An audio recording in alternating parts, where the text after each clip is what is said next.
Halo Sumatera Utara, selamat sore pemirsa. Sumatera Utara hari ini kembali hadir menjumpai Anda edisi Minggu 18 Desember 2022. Bergabunglah bersama saya Muhammad Azril Nasution. Dan saya Audranda Reolinka. Sejumlah informasi menarik telah disiapkan oleh tim redaksi kami. Berikut berita selengkapnya.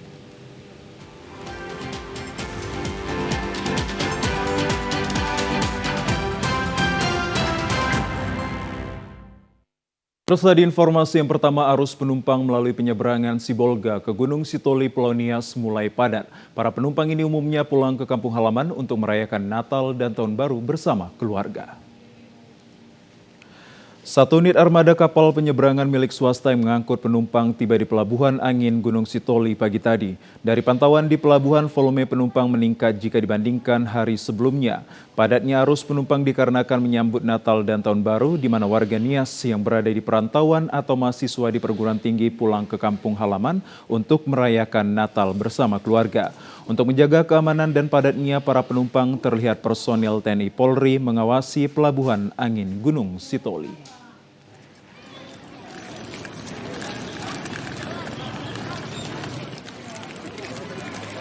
Ini rencana liburan di kampung berapa lama rencananya? 3 mingguan. 3 mingguan. Ini sebetulnya sekolah di Medan atau kuliah?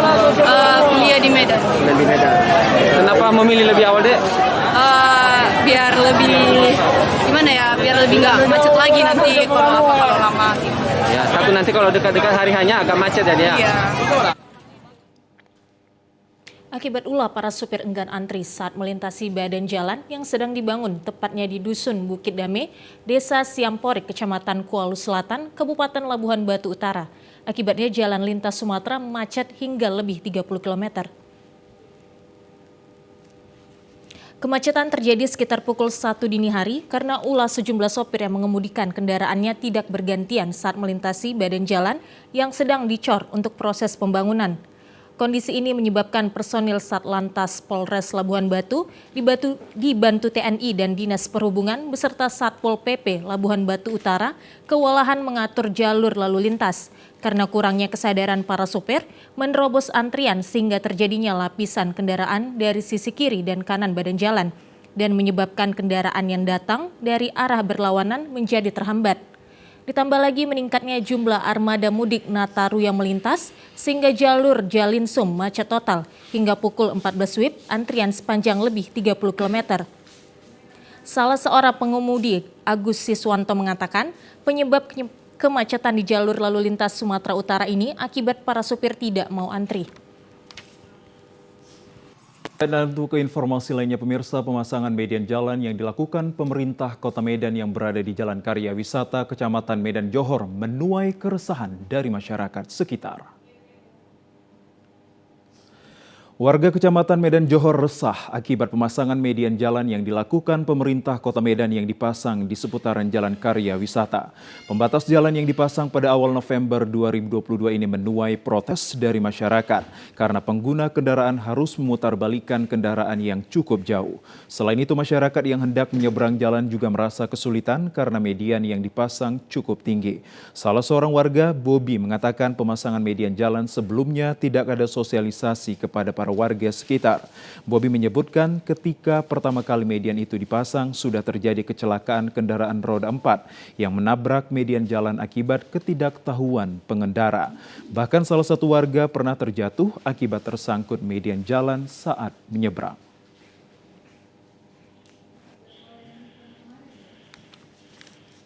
Mohon dikaji ulang. Harap benar-benar seperti lihat di sana itu mungkin Bapak bisa lihat ke kamera itu terjadi penumpukan karena mereka juga mutar juga sedikit susah karena lebar jalan juga tidak memadai untuk kendaraan panjang atau besar untuk memutar jalan U-turn di sini. Dan jarak 1,3 km dari simpang Karya Wisata sampai ke Cadika itu juga tidak rasional ya. Seharusnya 300 meter jarak dari U-turn dari masing-masing bundaran. Forkompimda Sumatera Utara menggelar rapat koordinasi keamanan jelang perayaan Natal dan Tahun Baru 2023. Bertepatan di Aula Tribrata Polda Forkompimda Sumatera Utara, rapat dihadiri Kapolda Sumut Irjen Pol Arzat Panca Putra, Pangdam 1 Bukit Barisan Maijen Ahmad Daniel Kardin beserta perwakilan dari pemerintah Provinsi Sumatera Utara. Rapat digelar dengan membentuk tim operasi pengamanan Natal dan Tahun Baru 2023, Operasi Lilin Toba yang akan dilaksanakan mulai 23 Desember hingga 2 Januari 2023. Kapolda Sumatera Utara Irjen Pol RZ Panca Putra mengatakan pihaknya masih melihat ada 147 titik ruas jalan di Sumut yang masih rusak. Oleh karena pihaknya sudah berkoordinasi dengan Dinas Pekerjaan Umum untuk memastikan agar jalan yang rusak segera diperbaiki. Selain itu, jelang mudik Nataru, sejumlah wilayah seperti di Labuan Batu, Tebing Tinggi, Siantar, Toba Samosir, hingga Tapanuli Utara rawan kemacetan. Untuk mengantisipasi padatnya kendaraan pada arus mudik, Kapolda menghimbau pengendara mobil agar menggunakan jalur alternatif Tol Tebing Tinggi Indrapura. Jalur alternatif tersebut mampu mengurangi kepadatan lalu lintas pada perayaan Natal dan Tahun Baru 2023. Pastikan semua pihak siap untuk mendukung pelaksanaan pengamanan tersebut. Baik itu menyangkut kesiapan sarana prasarana jalan, tadi saya sudah sampaikan ada kurang lebih 147 titik jalan yang masih menjadi perhatian kita bersama dengan teman-teman PU dan Balai Jalan untuk memastikan kondisi jalan tersebut layak untuk dilewati. Kemudian begitu juga tempat-tempat keramaian lainnya seperti pasar dan pasar-pasar tumpah, tempat-tempat keramaian lain yang mengganggu kelancaran arus lalu lintas ini harus mulai sekarang dipersiapkan dan diantisipasi serta ditentukan cara bertindaknya. Sementara itu pemirsa, pemerintah Kota Medan terus berupaya melakukan penanganan banjir diantaranya dengan membenahi drainase secara berkesinambungan dan membangun sejumlah kolam retensi yang akan dibangun Martubung, Kelurahan Besar, Kecamatan Medan Labuhan. Danau buatan Martubung, Kecamatan Medan Labuhan akan dijadikan sebagai kolam retensi yang berfungsi sebagai waduk tempat penampungan air hujan sementara waktu untuk mengendalikan banjir. Selain kolam retensi, danau yang memiliki luas sekitar 10 hektar ini juga akan dijadikan wisata air untuk mendorong peningkatan ekonomi masyarakat sekitar. Kepala Divisi Proyek Henry Panggabean mengatakan anggaran tahun 2022 senilai 39 miliar rupiah untuk tahap pertama akan dibangun dengan PT Karton, PT Kreasi Beton Nusa Persada. Dengan luas bangunan proyek tersebut 175 meter kali 525 meter. Pembangunan kolam retensi telah diproses pengerjaannya yang direncanakan 190 hari kalender, target selesai Desember tahun ini. Pembangunannya sudah hampir rampung 92%. Kolam retensi akan dilengkapi dengan taman bermain dan olahraga sehingga warga sekitar dapat memanfaatkan fasilitas umum taman masyarakat sebagai objek wisata di Martubung. Tahap yang pertama ini yang dilakukan adalah pemancangan di sekeliling kolam. Jadi nanti akan ada 2 kolam, 1 kolam retensi dan 1 kolam lumpur. Jadi air akan diarahkan ke kolam lumpur, kemudian setelah diendapkan nanti dipompa ke kolam retensi, lalu pada saat banjir itu akan dibuang ke laut, ke Belawan melalui Sungai Belanda. Curah hujan yang cukup tinggi akhir-akhir ini mengakibatkan pasokan ikan di tempat pelelangan ikan TPI Cemara Medan kurang dari hari biasanya. TPI Cemara merupakan pasar ikan terbesar di Kota Medan. Aneka ikan dapat dijumpai di pasar tradisional ini seperti ikan gembung, dencis, nila, bawal, gembung, ikan salam, udang, dan aneka ikan laut lainnya. Pasar ikan yang buka pada pukul 2 pagi ini biasanya banyak didatangi para pedagang untuk membeli ikan yang akan dipasarkan kembali ke warung-warung serta pembeli dari masyarakat. Namun akibat tingginya gelombang laut membuat pasokan ikan sedikit berkurang yang berimbas pada naiknya harga ikan di Pasar Cemara. Meskipun pasokan berkurang, namun pedagang tidak menaikkan harga terlalu tinggi. Untuk ikan dencis, pulpen dijual dengan harga Rp30.000, ikan salam Rp33.000, gembung dan tongkol Rp35.000, serta udang di kisaran Rp55.000 hingga Rp75.000. Seorang pedagang ikan, Muji, mengatakan meski harga ikan mengalami kenaikan, pembeli tetap ramai karena jika dibanding dengan pasar tradisional lainnya, harga ikan di TPI Cemara masih lebih murah. Ya ikan masa ini lagi mahal-mahalnya karena gelombang, jadi agak orang nggak melaut. Pembeli gimana Pak? Pembeli ya agak ramai sih, agak banyak pembeli. Harga kalau tergantung lah Bu, kalau memang lagi pasar lagi bagus ya bisa dijual agak lumayan tinggi. Seorang pembeli Jamal mengatakan ia selalu membeli ikan di TPI Cemara karena selain harganya yang relatif murah, ikan yang ada masih baru dan segar. Kuat Pak, kuat. Untuk harga ikan di pasar Cemara ini saya rasa lebih murah ya, ekonomis, terjangkau oleh masyarakat. Samping itu ikan di sini juga ikannya segar-segar, digembung, nangin, ikan kakap, kerapu, dan berbagai macam udang-udangan juga segar. Sementara itu Mirsa, meski harga ayam potong turun, namun saat ini harga telur ayam di Kota Pematang Siantar justru mengalami kenaikan hingga mencapai Rp1.900 per butirnya. Dari sebelumnya telur ayam seharga Rp1.300 hingga Rp1.600 per butirnya, namun dari sejak 2 minggu lalu harga telur ayam di pusat pasar Horas Kota Pematang Siantar mengalami kenaikan menjadi Rp1.650 hingga Rp1.900 per butirnya. Kenaikan harga telur ayam ini diperkirakan akan tetap bertahan hingga Natal dan Tahun Baru, bahkan mendekati perayaan Tahun Baru Imlek mendatang. Para pedagang yang ada di pusat pasar Horas Pematang Siantar mengatakan kenaikan harga telur ayam ini terjadi secara bertahap dari sejak 2 minggu lalu.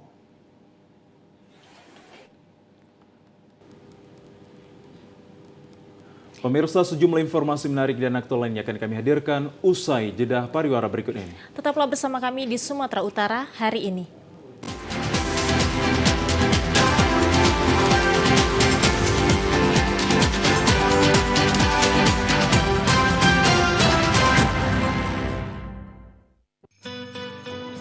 Kita patut bersyukur seiring tingginya angka vaksinasi dan kasus COVID-19 yang sudah menurun di Kota Medan. Saatnya bangkit membangun Medan sebagai kota kolaborasi dengan terus menjaga solidaritas serta menghadirkan sukacita untuk keluarga dan masyarakat. Natal berkah bagi sesama dan bagi semesta.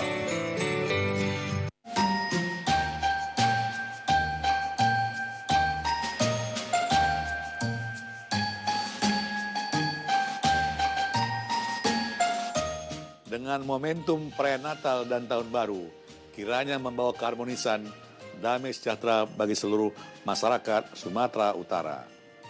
Dan bersatu menjaga kondusivitas Sumatera Utara. Untuk mewujudkan harapan kita masyarakat Sumatera Utara.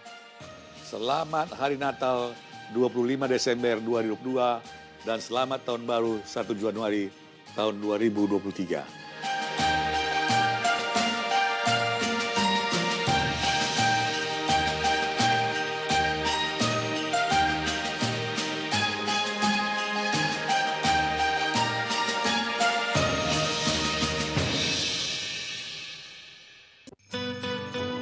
Kita patut bersyukur seiring tingginya angka vaksinasi dan kasus COVID-19 yang sudah menurun di Kota Medan. Saatnya bangkit membangun Medan sebagai kota kolaborasi dengan terus menjaga solidaritas serta menghadirkan sukacita untuk keluarga dan masyarakat. Natal berkah bagi sesama dan bagi semesta.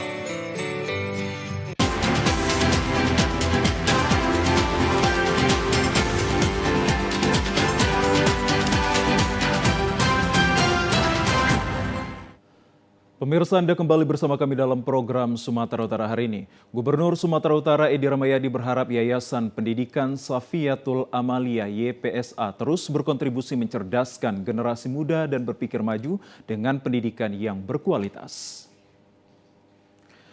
Hal tersebut disampaikan Gubsu saat menghadiri HUT ke-25 YPSA kemarin. Dikatakan pendidikan merupakan kebutuhan yang sangat penting bagi semua individu agar dapat memiliki pengetahuan yang lebih luas, memiliki kreativitas, berkepribadian yang baik, serta menjadi pribadi yang bertanggung jawab. Di usianya ke-25 tahun, Yayasan Pendidikan Safiatul Amaliyah diharapkan semakin banyak melahirkan para siswa yang berprestasi untuk menjadi generasi penerus di Sumatera Utara. Kegiatan HUT ini juga dirangkai dengan pengukuhan Ikatan Keluarga Alumni YPSA periode 2022-2025. Selanjutnya pemberian penghargaan kepada tokoh peduli pendidikan. Di antaranya diberikan kepada Gubernur Sumatera Utara Edi Rahmayadi, Ketua MUI Sumatera Utara Maratua Simajuntak, Muhammad Hatta, Ustadz Amhar Nasution, dan penulis Dr. Azhar. Juga pemberian buku geografi Sofyan Raj kepada Gubernur Sumatera Utara yang diserahkan pembina YPSA Sofyan Raj yang didampingi Ketua Umum YPSA Rahmawati. Salah satu kegiatan yang menjadikan salah satu visi saya selaku Gubernur Sumatera Utara, yaitu tentang pendidikan. Saya ikut serta memperhati dan ingin membesarkan yayasan ini, termasuk yayasan-yayasan lain yang khususnya dalam membina pendidikan. Wakil Ketua Harian YPSA Julfadili mengatakan perjalanan panjang YPSA yang diawali dengan pendirian Taman Kanak-Kanak pada warung kecil dan saat ini sudah memiliki 5 gedung yang berlevel internasional mulai tingkat Taman Kanak-Kanak hingga SMA. Di usianya yang ke-25 tahun, YPSA terus berkembang tidak hanya di bidang pendidikan tetapi juga mencetak alumni yang memiliki ilmu yang bermanfaat bagi nusa dan bangsa.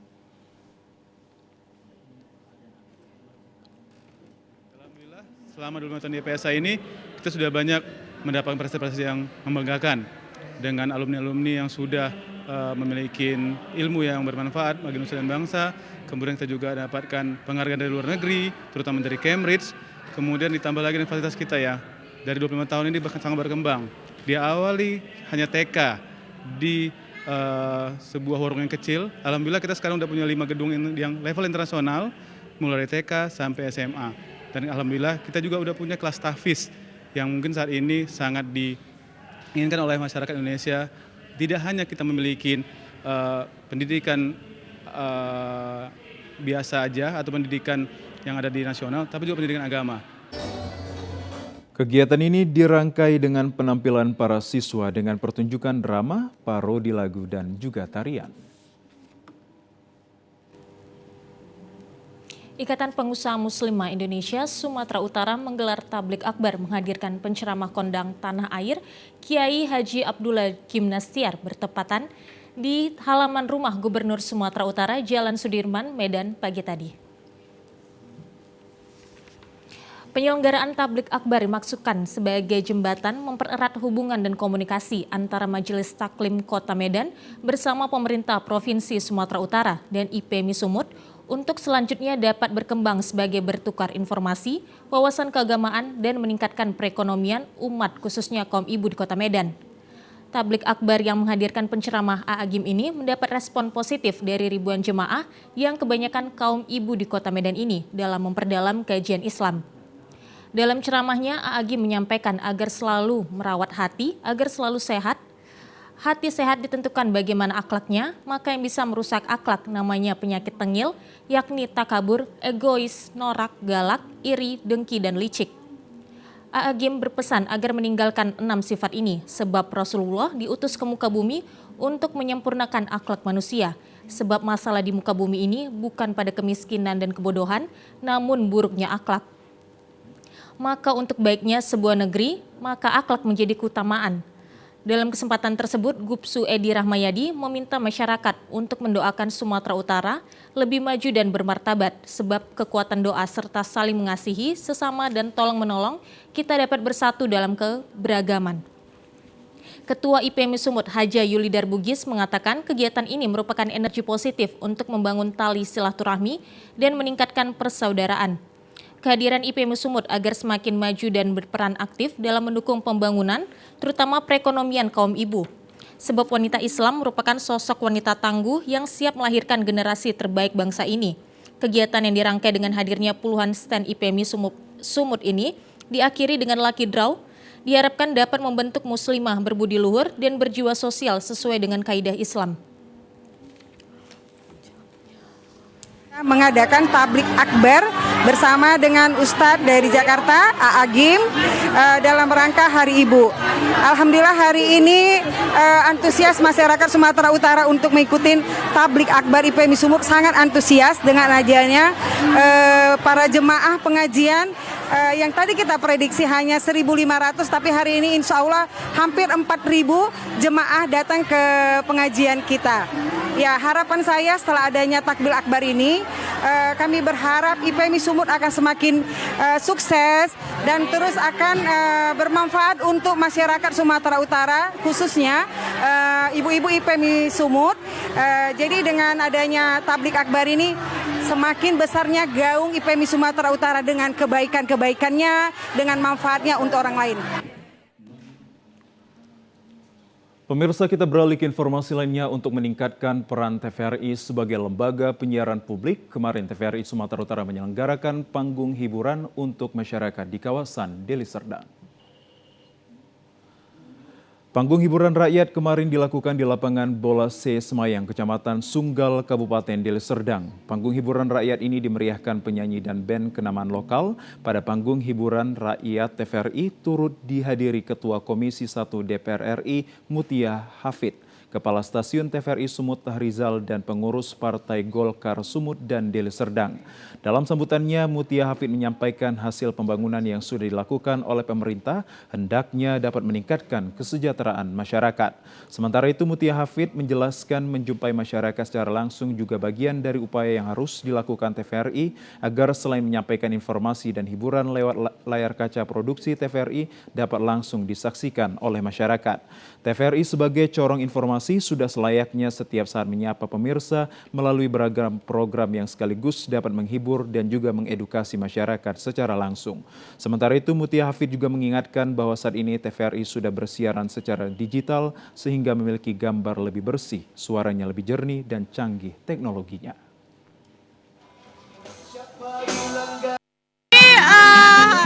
Pesta rakyat. Acara-acara seperti pesta rakyat ini saya yakin bermanfaat untuk menjalin persatuan dan juga kesatuan sebagaimana moto dari TVRI. Jadi tidak hanya siaran melalui televisi, tapi juga ada offline-nya begitu. Saya harap TVRI Sumatera Utara bisa terus berjaya dan terus menggalang persatuan dan kesatuan di Sumatera Utara ini. Sementara itu, salah seorang warga Ayu mengaku sangatlah senang dengan panggung hiburan rakyat yang dilakukan TVRI Sumatera Utara. Ia berharap agar siaran TVRI Sumatera Utara terus ditingkatkan agar dapat menghibur dan mengedukasi masyarakat.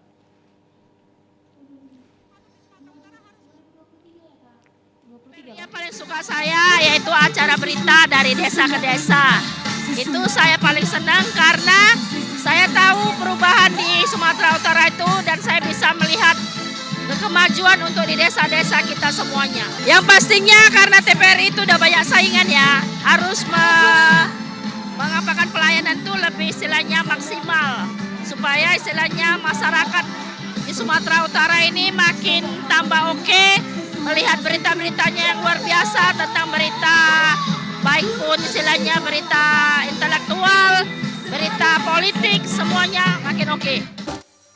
Pada panggung hiburan rakyat TVRI Sumatera Utara, Mutia Hafid turut menghibur masyarakat lewat lagu yang dipersembahkan. Selain itu, penampilan para artis lokal yang memukau membuat masyarakat yang hadir sangat antusias dan terhibur.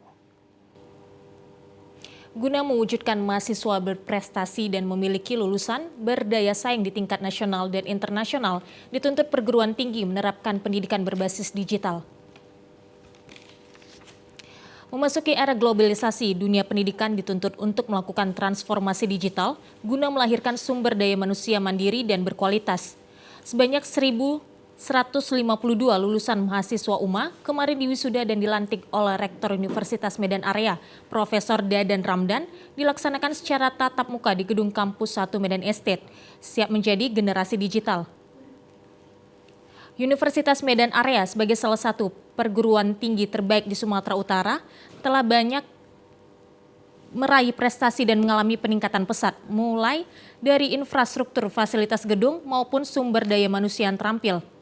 Implementasi Merdeka Belajar Kampus Merdeka, Universitas Medan Area didukung dengan bermitra dunia industri, dunia usaha, dunia kerja, dan mengembangkan tata kelola sistem informasi digital menuju Green Digital University di tahun 2023. Pencapaian program pendidikan berbasis digital yang mampu menghasilkan lulusan berkualitas diharapkan mampu terwujudnya peningkatan akreditasi unggul.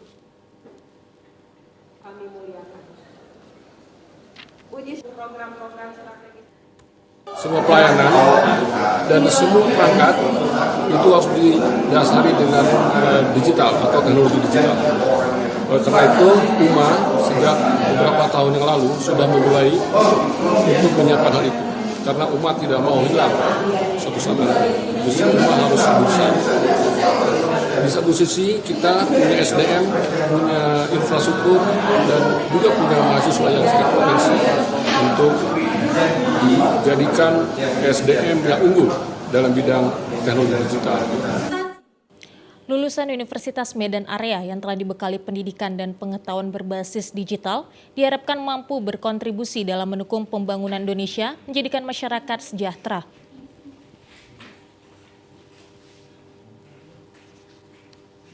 Pemirsa, kami ajak Anda ke informasi lainnya. KPUD Kabupaten Deli Serdang menggelar uji publik rancangan penataan daerah pemilihan dan alokasi kursi anggota DPRD Kabupaten Deli Serdang di pemilu tahun 2024. Ketua KPUD Deli Serdang Sahrial Effendi mengatakan tujuan dari kegiatan ini untuk menyebarluaskan informasi mengenai daerah pemilihan dapil dan alokasi kursi anggota DPRD Kabupaten Deli Serdang di pemilu tahun 2024. Komisioner Divisi Teknis Penyelenggaraan Zulhaq Siregar menjelaskan bahwa uji publik ini bertujuan untuk mengumpulkan saran dan pendapat serta pemikiran para pemangku kepentingan dalam menetapkan penataan daerah pemilihan dan alokasi kursi anggota DPRD Kabupaten Deli Serdang pada pemilu 2024. Dasar hukum kegiatan ini adalah salah satunya PKPU nomor 6 tahun 2022 terkait pedoman teknis penataan dapil dan alokasi kursi anggota DPRD Kabupaten Kota dalam pemilu. Saat ini KPUD Deli Serdang telah memasuki tahapan penataan dapil dan penataan alokasi kursi untuk pemilihan DPRD Kabupaten Kota pada pemilu 2024. Uji publik dilaksanakan untuk menghimpun masukan dan tanggapan dari para pemangku kepentingan dan penataan dapil meliputi beberapa prinsip yakni nilai suara, ketaatan pada sistem pemilu yang proporsional, integritas wilayah berada pada dalam wilayah yang sama dan juga berkesinambungan. Ketentuan dalam penataan dapil antara lain dapil anggota DPRD Kabupaten Kota yakni kecamatan atau gabungan dari beberapa kecamatan atau bagian dari kecamatan. Untuk jumlah kursi anggota DPRD Kabupaten Kota khususnya di Kabupaten Deli Serdang ada 50 kursi. Dan rekan-rekan media, alhamdulillah banyak masukan yang kita dapatkan, terutama terkait usulan kita adanya pergeseran kursi ya di setiap dapil, ada beberapa dapil yang terjadi pergeseran, dan itu menjadi catatan kita untuk menjadikan masukan ke pimpinan kita di KPRI.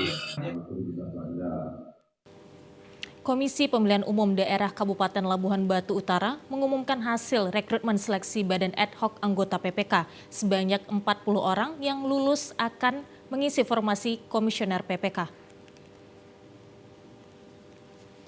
Setelah mengikuti proses seleksi perekrutan Badan Ad Hoc calon anggota PPK, KPUD Labuhan Batu Utara mengumumkan 40 orang dari 120 peserta ditetapkan sebagai Komisioner anggota PPK. Untuk mengisi formasi di 8 kecamatan dengan perincian 5 orang di setiap kecamatan, sedangkan 40 orang lagi ditetapkan sebagai PAW anggota PPK. Penetapan ini dilaksanakan malam tadi pukul 22 waktu Indonesia Barat. Untuk mempermudah memberikan informasi kepada peserta dan masyarakat luas, hasil seleksi ini diumumkan melalui aplikasi sistem Siakba, website KPU, media sosial, dan papan pengumuman di kantor KPU Labuhan Batu Utara. Komisioner KPUD Labuhan Batu Utara, Divisi Sisdik Farmas dan SDM Sabrul Al-Fauzi menjelaskan, setelah hasil pleno Komisioner KPU Labuhan Batu Utara dan tes wawancara calon PPK, akhirnya ditetapkan serta diumumkan sebanyak 40 orang yang lulus sebagai anggota PPK untuk pelaksana pemilu 2024 mendatang di setiap kecamatan. sesuai dengan jumlah bahwa perekrutan PPK itu yang dinyatakan lulus itu ada 40 orang, dan kemudian untuk penggantian antar waktu itu juga berjumlah 40 orang. Nah, insya Allah nanti pelantikan akan kita laksanakan pada tanggal 4 Januari tahun 2023. Pemirsa, sementara itu Komisi Pemilihan Umum KPUD Kabupaten Labuhan Batu Selatan menggelar uji publik rancangan penataan daerah pemilihan dapil dan alokasi kursi anggota DPRD Pemilu 2024 mendatang.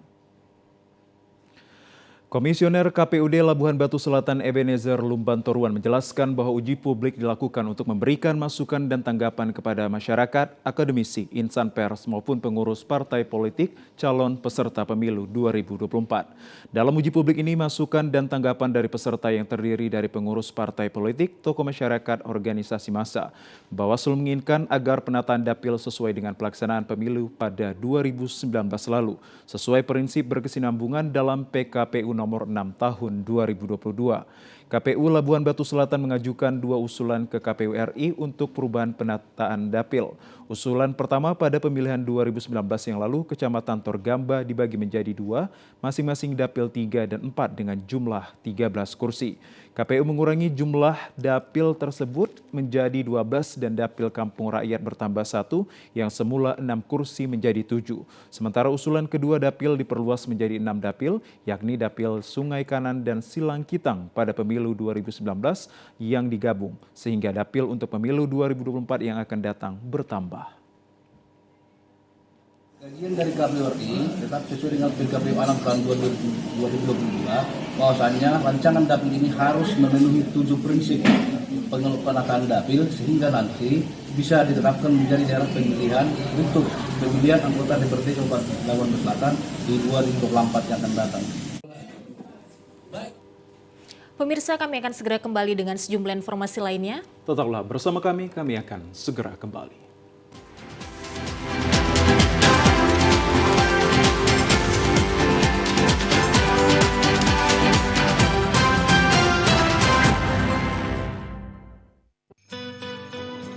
Kita patut bersyukur seiring tingginya angka vaksinasi dan kasus COVID-19 yang sudah menurun di Kota Medan.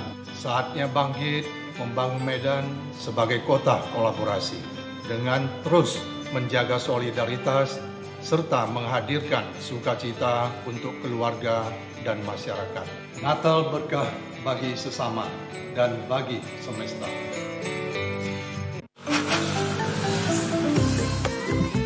Mari Pak. Mari. Iya, ini kan favorit saya. Ah, wangi banget. Enak.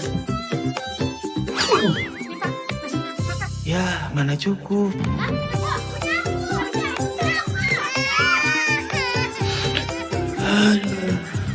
KB Pria penting untuk perencanaan keluarga dan mencegah anak stunting. Pria ber-KB itu keren.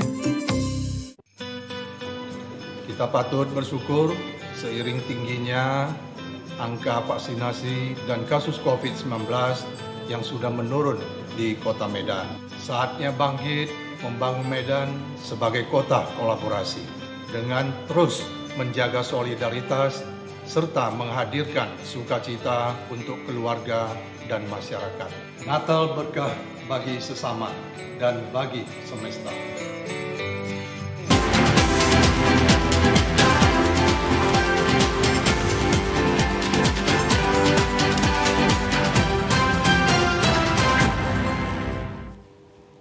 Perayaan Natal Parsadaan Pomparan Toga Sinaga Dohot Boru Cabang Serdang Bedagai berlangsung meriah yang diselenggarakan di Aula Vekong Kecamatan Serampah Kabupaten Serdang Bedagai.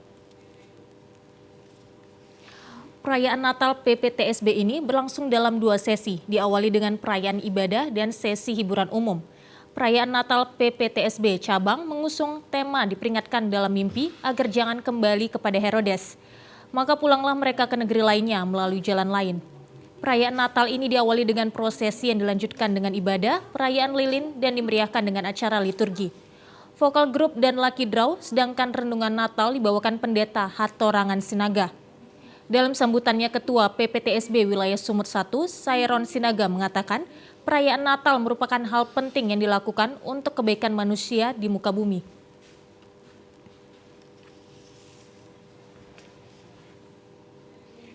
Laksana Natal ini dapat sedang terjadi ada kegiatan ini akan bersama koordinasi untuk semua dari cabang dari sektor cabang dan wilayah bersama. Pemerintah Kabupaten Serdang Bedagai diwakili Kepala Dinas Disperindak beserta para pengurus PPTSB menyampaikan ucapan terima kasih kepada para pihak yang telah membantu terselenggaranya perayaan Natal ini. Kegiatan ini juga dirangkai dengan berbagai hiburan seperti vokal grup, tari-tarian, dan lucky draw.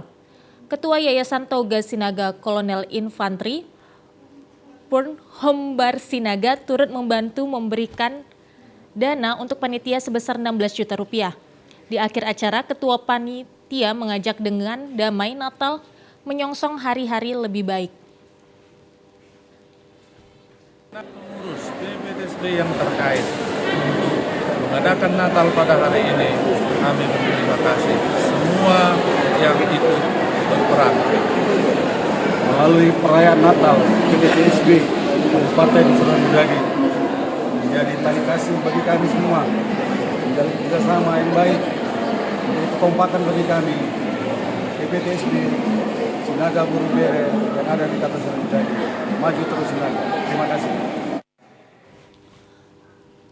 Ya, pemirsa, menyambut Natal 25 Desember 2022, sejumlah sekolah melaksanakan ibadah perayaan Natal di Kota Medan. Di antara sekolah yang melaksanakan ibadah perayaan Natal adalah keluarga besar guru dan siswa Kristen SMP Negeri 7 Medan. Bagi keluarga besar guru dan siswa Kristen SMP Negeri 7 Medan, tahun ini adalah ibadah perayaan Natal secara tatap muka menyusul dalam 2 tahun sebelumnya dilaksanakan secara virtual karena masih dalam suasana COVID-19 melanda tanah air. Akan tetapi karena COVID-19 telah melandai, maka dilakukan ibadah perayaan Natal kemarin di Gereja GSJA Medan Barat, Jalan Iskandar Muda Medan. Pada ibadah perayaan Natal yang juga dihadiri sebagian orang tua siswa ini berlangsung dengan sukacita yang diisi dengan pujian Natal, fotum, liturgi Prahmen yakni kelahiran Sang Juru Selamat oleh siswa perwakilan dari semua jenjang kelas, kor siswa dan kor guru serta pegawai.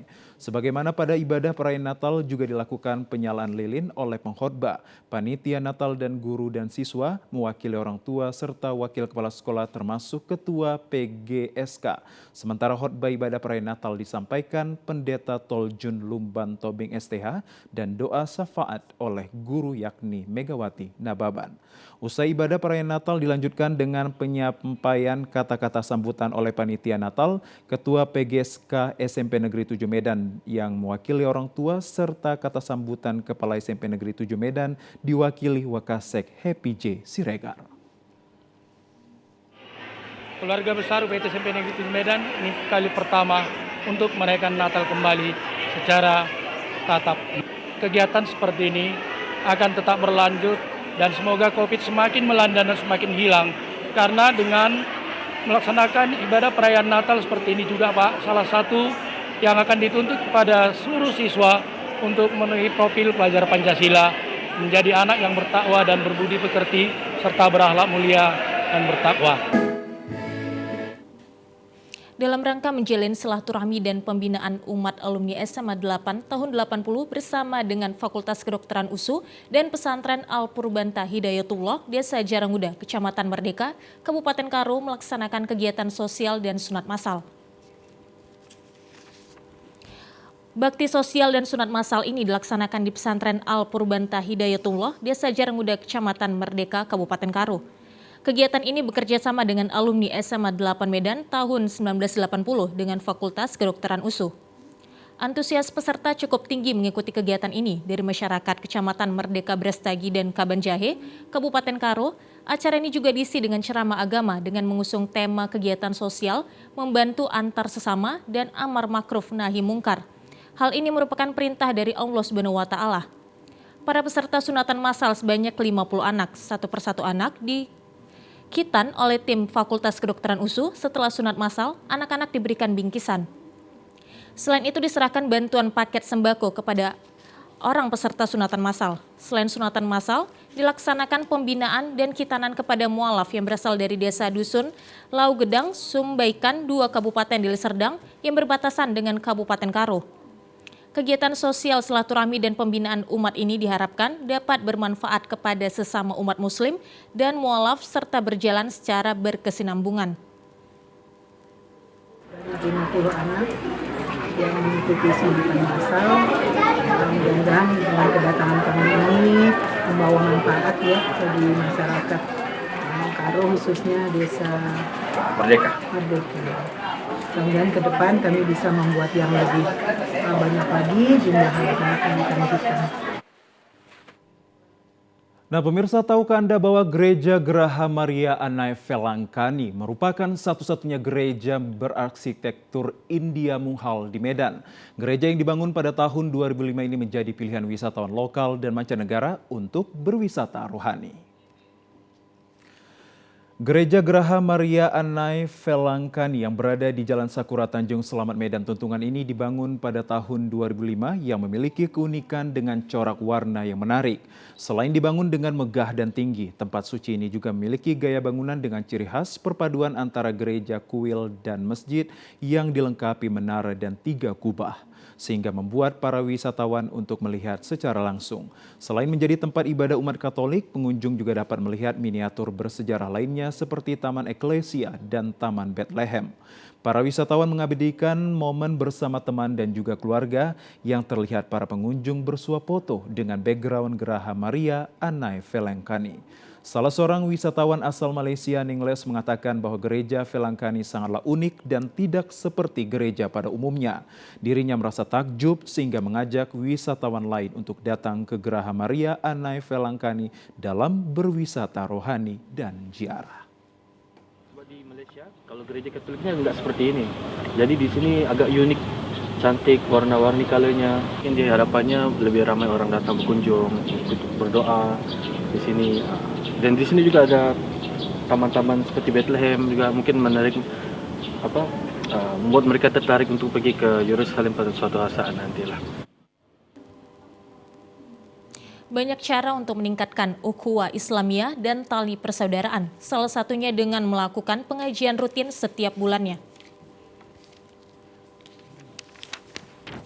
Seperti yang dilakukan alumni Sekolah Menengah Atas SMA Tunas Kartika 1 Medan, kemarin melakukan pengajian rutin yang dilaksanakan setiap bulannya. Pengajian yang menghadirkan Al-Ustadz menambah jalinan silaturahmi semakin erat antar alumni Tunas Kartika 1 Medan. Menurut salah seorang alumni tahun 90-an Sri Mulyani, kegiatan pengajian dimaksudkan untuk menjalin kekeluargaan sekaligus kekompakan antar alumni, seperti pada saat duduk di bangku sekolah SMA dulu. Reuni alumni Tunas Kartika yang diikuti alumni dari jurusan Biologi, Fisika, dan IPS ini bertujuan juga untuk saling berbagi dengan menyisikan rezeki kepada masyarakat yang tidak mampu dan berbagi makanan setiap minggu di hari Jumat Barokah. Hal tersebut dilakukan sudah hampir 2 tahun sebagai upaya lebih meningkatkan ukhuwah Islamiyah dan menjalin tali persaudaraan di antara umat muslim. Silaturahmi ini khususnya alumni 90, kami mengadakan pengajian Al-Kausar yang mana terdiri dari bio, sos, dan fisik. Kami bersatu dan berkumpul di pengajian Al-Kausar ini setiap bulannya untuk menjalin tali silaturahmi antara sesama kita. Walaupun kita sudah usia 51 ini semua, tapi kami tetap menjalin tali silaturahmi supaya kita tidak terputus hubungan persaudaraan, bahwasanya kita sama-sama pernah sekolah di tempat yang sama, yaitu SMA Tunas Kartika 1 Esparman. Sementara dalam tausiahnya, Al-Ustadz Bukhari Al-Hafiz mengatakan dalam reuni para alumni ini akan menambah persaudaraan dan iman yang semakin kuat. Al-Ustadz berharap agar kita sebagai umat jangan ada rasa iri dan dengki karena akan menjadi penyakit hati. Jadilah orang yang berhati baik dan saling mengingatkan agar saling menjaga silaturahmi. Pemirsa, informasi dari Kota Medan akan kami hadirkan usai jeda pariwara berikut ini. Tetaplah bersama kami di Sumatera Utara hari ini.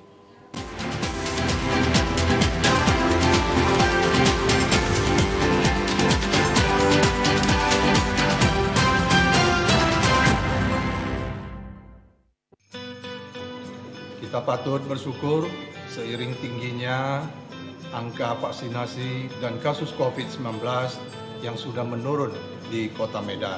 Saatnya bangkit membangun Medan sebagai kota kolaborasi dengan terus menjaga solidaritas serta menghadirkan sukacita untuk keluarga dan masyarakat.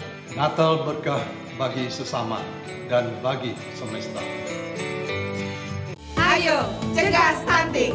Kunjungi bidan andalan Anda untuk merencanakan dan mengatur jarak kehamilan untuk tumbuh kembang buah hati yang optimal. Cegah stunting itu penting melalui perencanaan keluarga. Kita patut bersyukur seiring tingginya angka vaksinasi dan kasus COVID-19 yang sudah menurun di Kota Medan. Saatnya bangkit membangun Medan sebagai kota kolaborasi dengan terus menjaga solidaritas serta menghadirkan sukacita untuk keluarga dan masyarakat. Natal berkah bagi sesama dan bagi semesta.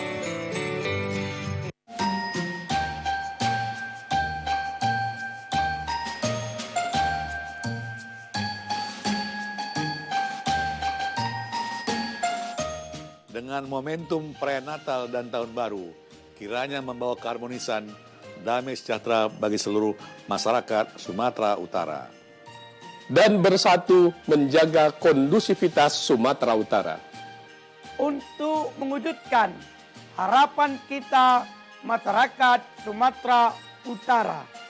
Selamat Hari Natal 25 Desember 2022 dan selamat Tahun Baru 1 Januari tahun 2023.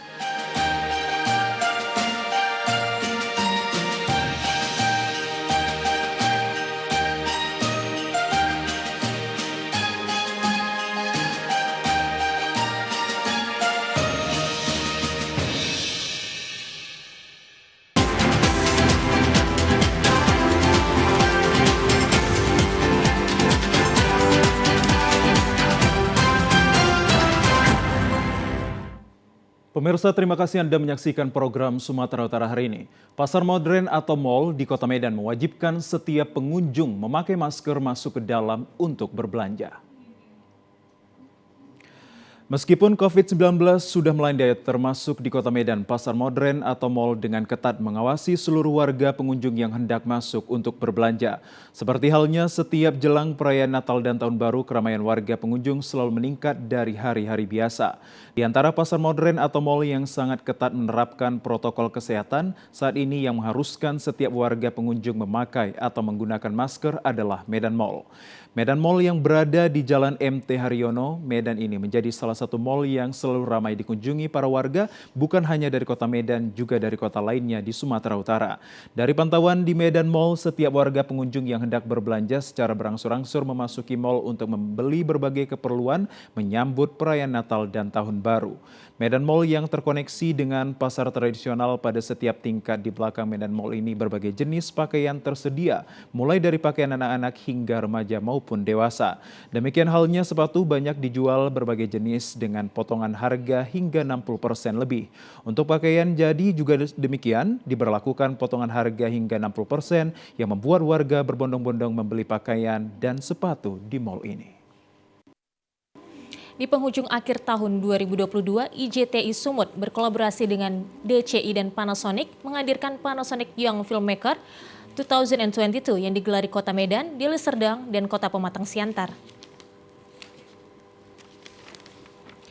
Panasonic kembali mewujudkan komitmennya untuk memajukan industri kreatif di Indonesia dengan menghadirkan Panasonic Young Filmmaker 2022 sebagai wadah bagi filmmaker dan kreator muda Indonesia untuk berkompetisi menunjukkan karya terbaiknya dalam bentuk video. Setelah sukses dilaksanakan di Kota Medan, workshop PYFM 2022 dilanjutkan di Kabupaten Deli Serdang di Yayasan Perguruan Dwi Tunggal. Ketua Ikatan Jurnalis Televisi Indonesia IJTI, Pengurus Daerah Sumatera Utara, Tuti Alawiyah Lubis, mengatakan industri multimedia kreatif itu tidak terbatas dan tidak mengenal daerah. Dengan terselenggaranya PYFM 2022, Tuti berharap ilmu dan wawasan yang didapatkan mampu memberikan ide dan inovasi baru bagi pihak-pihak yang bergerak di industri kreatif dan media penyiaran, sehingga dapat terus bersaing seiring berkembang seiring perkembangan teknologi visual. Dengan kegiatan ini, semua karya produksi yang dihasilkan dapat bersaing dan punya kelas tersendiri. Ya, punya harapan ke depan, walaupun masih tahun pertama, anak saya bisa belajar lebih baik lagi karena mereka telah dipertemukan dengan orang-orang yang terlibat langsung di bidangnya. Jadi mereka belajar itu bukan hanya karena angan-angan atau karena dari orang lain, tapi mereka bisa lihat langsung. Oh, ini loh orang-orang yang sudah berhasil di bidangnya, di bidang broadcasting ini, dan saya ingin mau belajar dari mereka dan ingin seperti mereka. Salah seorang siswa sekolah Dwi Tunggal, Rido, mengatakan kegiatan ini dapat menambah wawasan mengenai dunia broadcasting dan cara pengambilan gambar saat pembuatan film. Workshop broadcasting dan pembuatan film ini sangat bermanfaat karena menambah wawasannya dalam dunia perfilman. Setelah ikut kegiatan ini, saya bisa tahu lebih dalam tentang dunia perfilman itu dan menambah wawasan saya. Pemirsa, kami ajak Anda ke informasi lainnya. Penutupan sekaligus final kejuaraan daerah Kejurda Bola Voli Pantai Putra Putri PBVSI Sumatera Utara 2022 berlangsung di Pantai Batu Hoda Beach, Samosir kemarin. Kejurda Voli Pantai Putra Putri yang digelar dari 12 hingga 17 Desember 2022 diikuti 36 tim dari 18 kabupaten kota Sumatera Utara. Di antaranya dari Kota Medan, Langkat, Deli Serdang, Gunung Sitoli, Pematang Siantar, Tapanuli, Madinah, Labuhan Batu, Pakpak Barat, Tanjung Balai, dan lainnya. Ketua Umum Persatuan Bola Voli Seluruh Indonesia Sumatera Utara Wiko Lovino Siregar mengatakan para atlet yang bertanding merupakan duta dari daerah kabupaten kota melalui penyeleksian di daerahnya masing-masing. Kompetisi Kejurda Voli Pantai ini merupakan pertandingan yang sangat alot karena panitia Voli Pantai PBVSI harus betul-betul selektif dalam pemilihan atlet putra-putri untuk kejuaraan bergengsi Pekan Olahraga PON ke-21 tahun 2024 mendatang. Wiko Siregar menambahkan para juara di Kejurda Voli Pantai Batu Hoda baik putra maupun putri akan diambil masing-masing 2 tim untuk di training center TC penuh nantinya. PBVSI Sumatera Utara sudah dilaksanakan. Dengan hasilnya kita mendapatkan bakat-bakat untuk kegiatan PON 2024 yang akan datang. Ada beberapa atlet yang sudah dilihat oleh pemandu bakat untuk persiapan PON 2024. Sehingga dengan diadakannya kejuaraan ini, kita optimis dan semangat bisa meraih juara di PON 2024 yang akan datang. Sementara itu, panitia Dewan Hakim Sugianto menjelaskan pada pertandingan final di bagian putri berpasangan tim Medan Adel Syah Putri bersama Dinda yang bertanding melawan tim Labusel yakni Jayana, Dea dengan Umaida. Di pertandingan final putri ini juara 1 Medan dengan kedudukan 2-0 sekaligus 21-15 dan 21-17.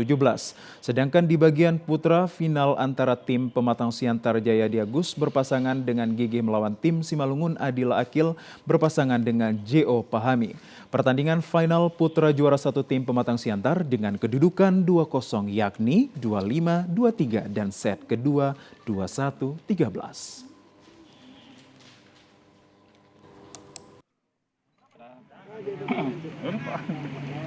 Kejuaraan bola voli pantai ini diselenggarakan pada tanggal 12 sampai 17 Desember. Dan alhamdulillah hari ini sudah selesai dilaksanakan dan mendapat hasil yang maksimal dan baik sekali untuk persiapan kita menuju PON 2024. Ya, pemirsa, informasi yang baru Anda saksikan tadi sekaligus menutup perjumpaan kita dalam program Sumatera Utara hari ini. Kami ucapkan terima kasih atas kebersamaan dan juga perhatian Anda. Saya Muhammad Azril Nasution. Dan saya Audron Daryolinka beserta kru yang bertugas mengucapkan terima kasih atas perhatian Anda. Selamat sore dan sampai jumpa.